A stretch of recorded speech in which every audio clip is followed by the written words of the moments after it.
પેશન્ટની જ્યારે બંને kidney fail થઈ જાય છે ત્યારે એમને CKD એટલે કે ક્રોનિક રિનલ ડિસીઝ કહેવાય છે. આવા સ્ટેજમાં પેશન્ટ પાસે બે વિકલ્પ હોય છે.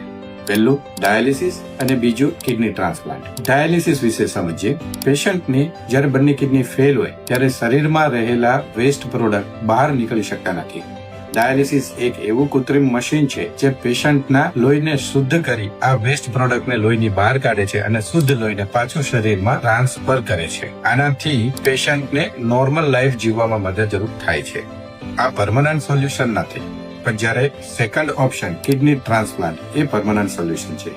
એમાં પરિવારમાંથી કોઈ બી સભ્ય પોતાની એક કિડની દર્દીને આપે છે અને ઓપરેશન દ્વારા આ દર્દીના શરીરમાં ટ્રાન્સપ્લાન્ટ કરવામાં આવે છે. આ કિડની નોર્મલ કિડનીની જેમ જ કામ કરે છે.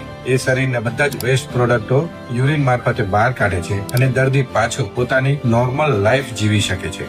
ખાલી અમુક દવાઓ તેમને કન્ટિન્યુઅસ લાઈફ ટાઈમ રાખવાની હોય છે, બાકી નોર્મલ એક્ટિવિટી પેશન્ટ કરી શકે છે. વધુ માહિતી માટે તમારા યુરોલોજીસ્ટ ડોક્ટરની સલાહ લો.